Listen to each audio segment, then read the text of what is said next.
I knew we were royally fucked the moment I saw Karen West marching up my driveway with that clipboard clutched against her chest like a weapon.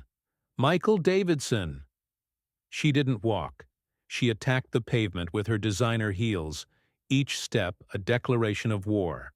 Your daughter has committed an act of vandalism that will not be tolerated in Willowbrook Estates. My Saturday morning coffee froze halfway to my lips. Behind Karen, my 8-year-old daughter Ellie stood on the sidewalk, her little hands covered in chalk dust, tears already streaming down her freckled face. Between us lay the crime scene. A rainbow.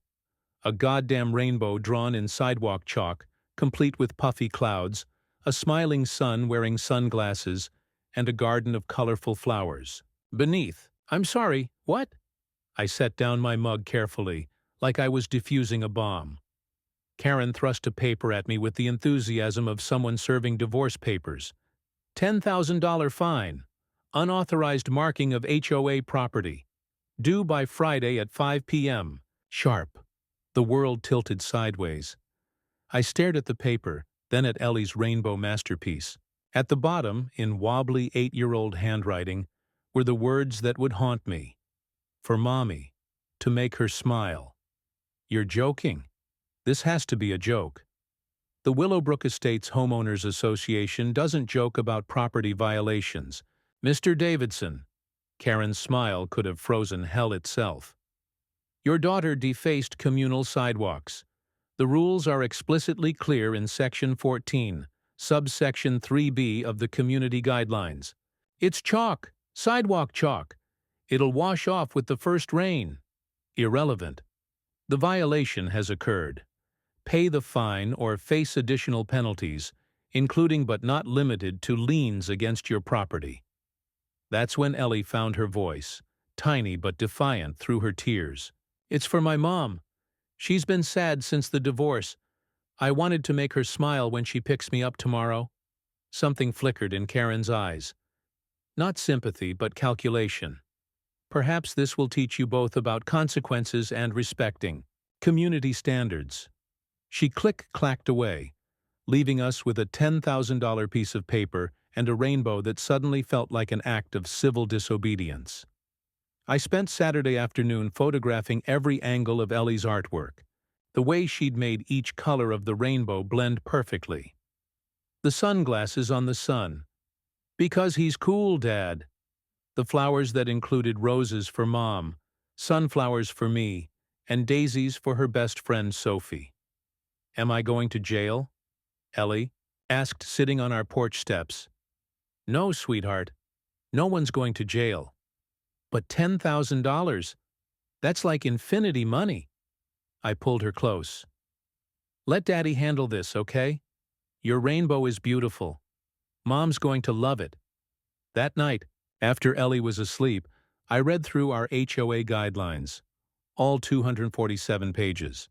Section 14. Subsection 3B did indeed prohibit unauthorized markings, paintings, or alterations to community property, including but not limited to sidewalks, streets, and common areas. But there was something else. Section 22 outlined the fine. Structure? Maximum fine for a first offense?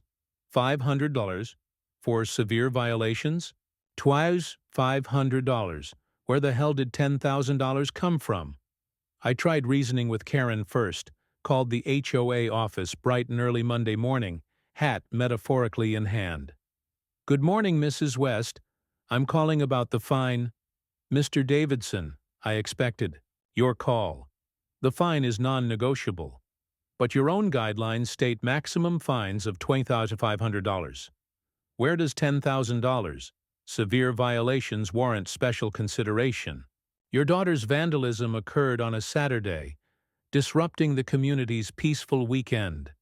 Multiple colors were used, showing premeditation, and the message itself promotes broken families. Promotes broken. Are you serious right now?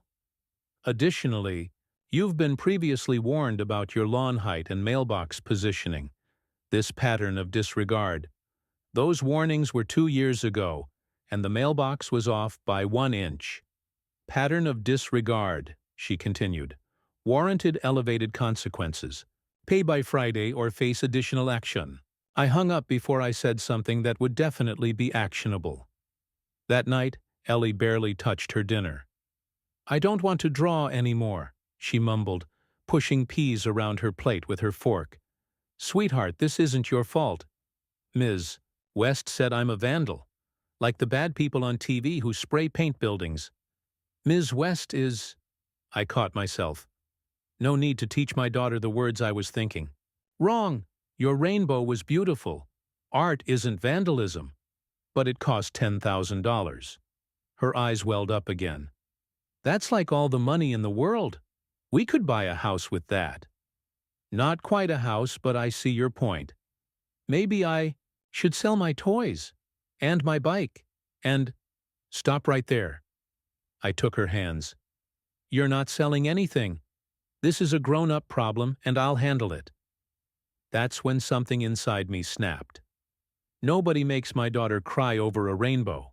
Nobody makes her feel guilty for trying to cheer up her mother. Nobody.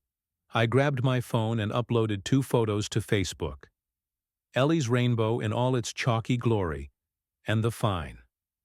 My caption: HOA declares war on children. $10K for Sidewalk. Chalk. My 8-year-old daughter drew this for her mom. Now she thinks she's a criminal. Is this the America we want? I tagged everyone. Every neighbor, every friend, every distant cousin who'd ever liked a photo of Ellie. Within an hour, I had 47 reactions and 23 comments. By midnight, 500 shares. By morning, we'd gone viral. Tuesday morning, my phone didn't stop ringing. Comments poured in faster than I could read them. This is insane! My HOA fined me for a bird feeder, but this? Karen West strikes again. She fined my 80-year-old dad for excessive garden gnomes. 3 gnomes. He had 3. That's the same. Woman who tried to ban American flags because they were too colorful. Someone should draw a rainbow on her driveway. That last comment sparked something. A local artist named Marcus Chen wrote, Actually, why don't we? If one rainbow costs $10K, let's give her $1 million worth. Within hours, a Facebook event appeared. The $1 Million Rainbow, A. Chalk Art Protest. Date: Saturday. Location: Willowbrook Estates. Bring chalk. 500 people marked attending within the first hour. Then 1,000. Then 2,000. My phone rang. Unknown number. Mr. Davidson? This is Christina Lopez from Channel 7 News. We'd like to interview you about the viral HOA fine. Can we stop by? By Wednesday, 3 news vans were parked outside. Neighbors I'd never spoken to stopped by with chalk donations. Mrs. Rodriguez, from 2 blocks over, brought homemade empanadas and her own story. That woman fined me $500 for my Day of the Dead decorations. Said they were culturally inappropriate and frightening. My grandmother's photo and some marigolds. Mr. Chen, the retired engineer, added his tale. She tried to fine me for practicing Tai Chi in my own backyard. Said it was public performance without a permit. Even quiet Mrs. Patterson had a story. My grandson visited last summer. He's autistic. He arranges rocks in patterns. It calms him. She fined me $300 for unauthorized landscaping. 1 by 1. The stories poured out. Karen West had been terrorizing Willowbrook Estates for 3 years, turning our community into her personal kingdom of arbitrary rules and creative fines. Did anyone ever fight back? I asked. Tom Morrison tried, Mr. Chen said sadly. Took her to small claims court. She buried him in HOA legal fees. He ended up selling his house. Not this time, I said. This time we fight back. Thursday night brought the real surprise. A knock at the door revealed a man in paint-splattered jeans and a woman with a camera bag. You, Mike? I'm Jorge Silva. He had the kind of grin that suggested trouble. Street artist, This is Maria, my photographer. Sorry, I didn't call any. The art community did. We don't like bullies who target kids. He peered past me. That Ellie? The rainbow artist? Ellie peeked out from behind my leg, still clutching her coloring book. Jorge knelt down to her eye level. Hey, pequeña artista. Heard you drew something special. Can you show me? For the first time in days, Ellie's face lit up. She led him to the sidewalk, explaining her color choices with growing enthusiasm. See, the sun has sunglasses because he's cool, and these flowers are for everyone I love. That's a rose for Mommy because she smells nice. The sunflower is for Daddy because he's tall. And this is art, Jorge interrupted, his voice serious. Real art. Better than half the stuff in galleries. He turned to me. You know what's happening Saturday? The protest? Not just a protest, hermano. A celebration. We're turning this place into the biggest outdoor gallery in state history. His grin widened. Hope Karen likes rainbows. After they left, Ellie tugged on my shirt. Dad, are people really coming to see my rainbow? Yeah, sweetheart, lots of people. Should I draw more? I kissed her forehead. Draw as many as you want. That night she filled an entire sketchbook with rainbow variations. Saturday morning arrived like D-Day. A.M. I woke to the sound of vehicles. Peeking out my window, I saw vans unloading supplies. Cases of chalk, spray bottles, knee pads, professional artist gear. A.M. The first families arrived. Parents with wagons full of chalk, kids in rainbow shirts, teenagers with speakers and protest signs. 12 a.m. Food trucks started setting up. Tacos for tolerance. Diversity donuts. Freedom fries. 7:30 a.m. Someone had made T-shirts. Free Ellie's Rainbow. Karen's against Karen. Chalk is not a crime. 8 a.m. Our quiet suburban street looked like Woodstock for chalk artists. Music played, coffee flowed. The atmosphere was festival, not protest. 15 a.m. Karen emerged from her house like a general surveying an invasion. Armed with a megaphone, and flanked by 2 security guards, she marched toward the crowd. This is illegal assembly. You are trespassing on HOA property. Disperse immediately or face prosecution. Actually, a voice called out, sidewalks are public easements. Check your own bylaws, Karen. Section 31, if I remember correctly. A woman in a sharp business suit stepped forward. Janet Morrison, property lawyer, pro bono for the day. She smiled the smile of someone who ate bureaucrats for breakfast. Please, continue threatening these families. My student loans would love the lawsuit. Karen's face went from red to purple. You can't just, oh, but we can. Janet held up a thick folder. I've spent the week reviewing your HOA's finances. Interesting how those special assessment fees ended up funding your nephew's landscaping company. The IRS might find that fascinating. The crowd went silent. Karen stepped backward. That's slander. I'll sue. Truth is an absolute defense, Janet replied cheerfully. Now, shall we discuss the $10,000 fine that mysteriously exceeds your own published guidelines? Karen retreated, but not before shouting, This isn't over. Begin drawing. Jorge's voice boomed through his own megaphone. Make it beautiful. Make it meaningful. Make Karen weep. What happened next was pure magic. The street transformed into a canvas. Kids sprawled across sidewalks, creating underwater scenes with mermaids and dolphins. Teenagers sketched portraits of their pets, their friends, their dreams. A group of kindergartners worked together on a massive garden scene. Professional artists claimed prime spots. One woman created a hyper-realistic chalk portrait of Ellie holding her rainbow. A man drew an optical illusion that seemed to open, a portal in the pavement. Twin sisters worked on mirrored images that formed a complete picture when viewed together. Jorge commanded the main intersection, creating a masterpiece that stopped people in their tracks.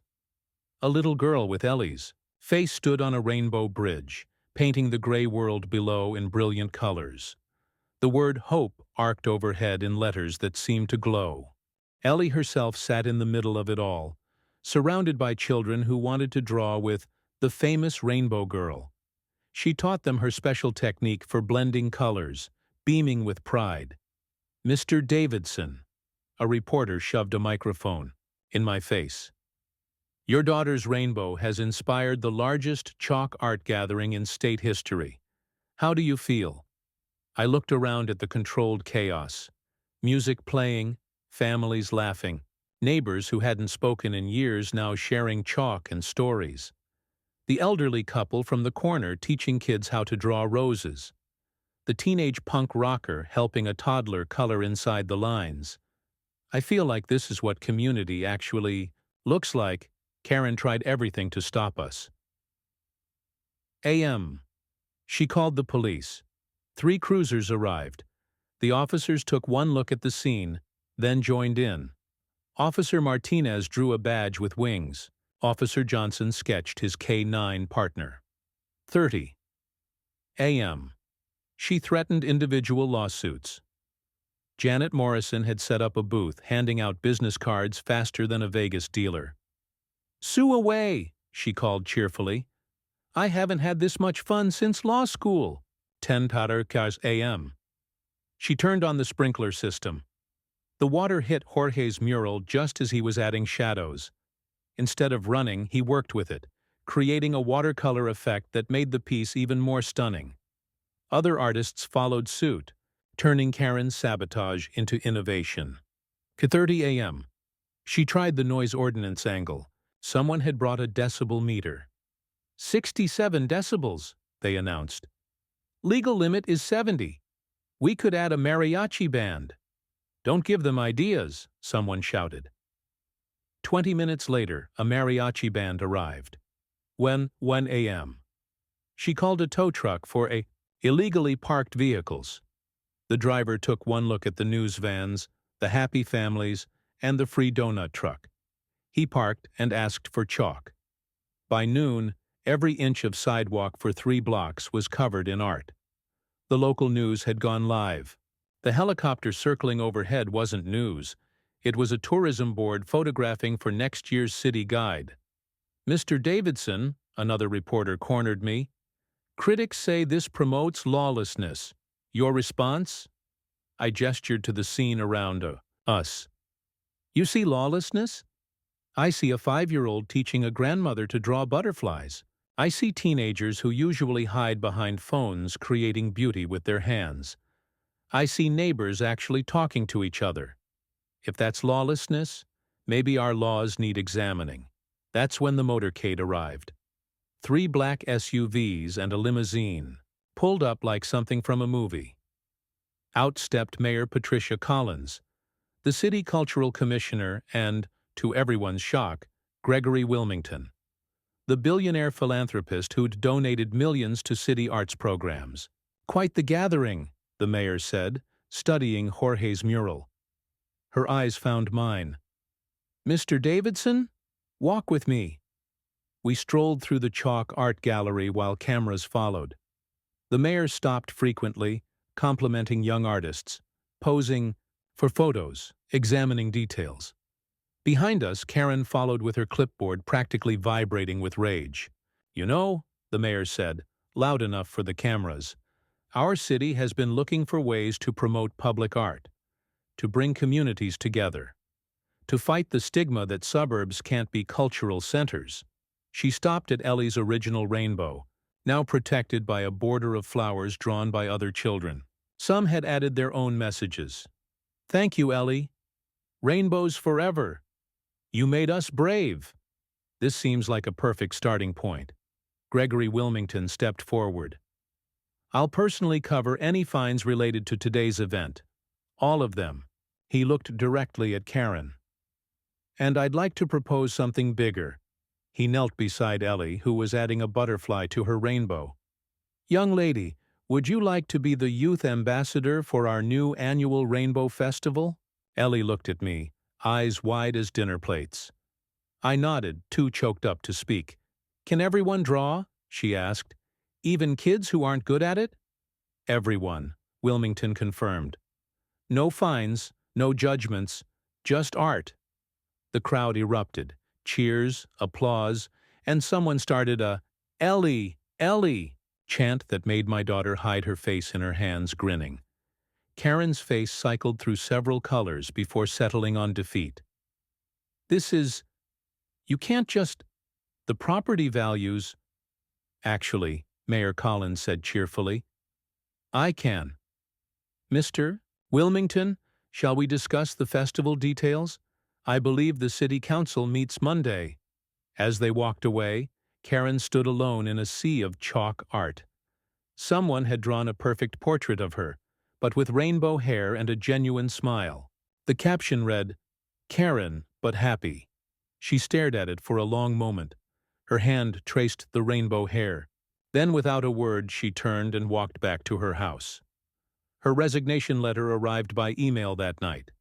3 months later, the first annual Willowbrook Rainbow Festival drew 50,000 visitors. Artists from around the country came to create temporary sidewalk masterpieces. Food trucks lined the streets. 3 stages featured local bands. The chalk art competition had categories from under 5 to professional. Ellie cut the ribbon with oversized scissors, wearing a rainbow dress her mom had sewn specially for the occasion. Both her parents stood behind her.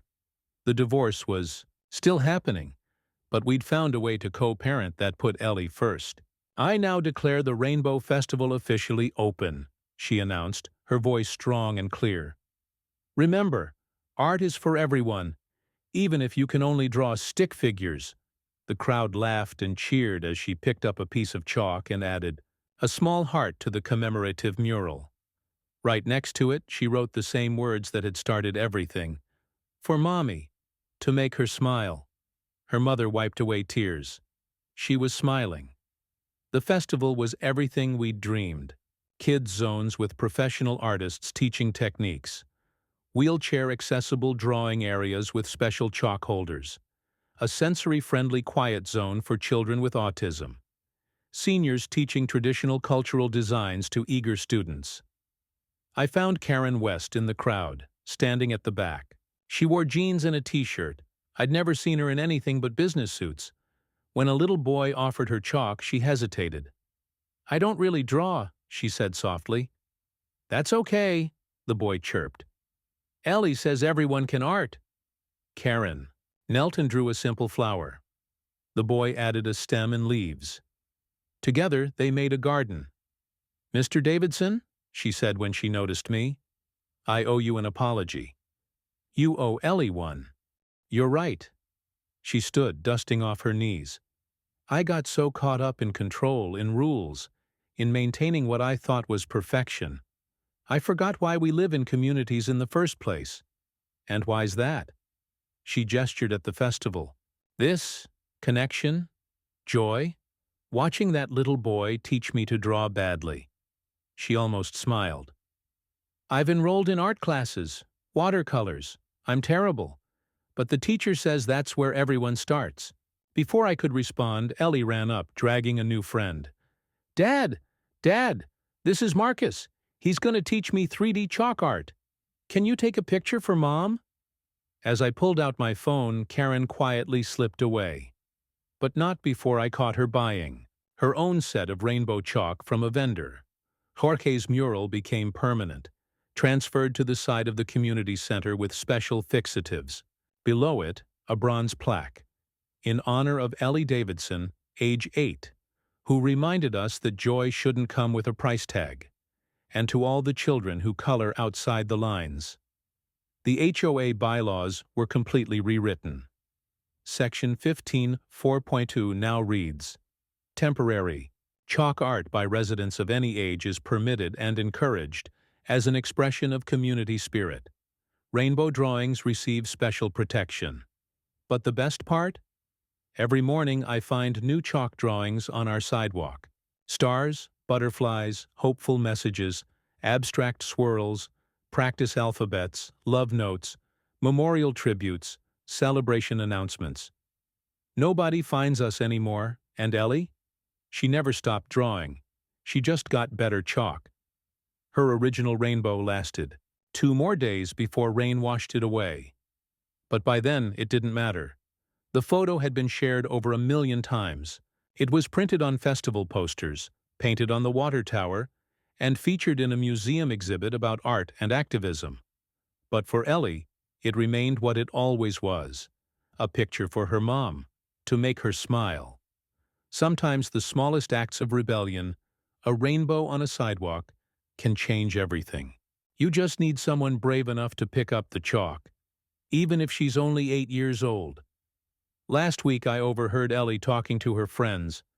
"My dad says I started a revolution," she said, coloring carefully inside the lines of her math worksheet.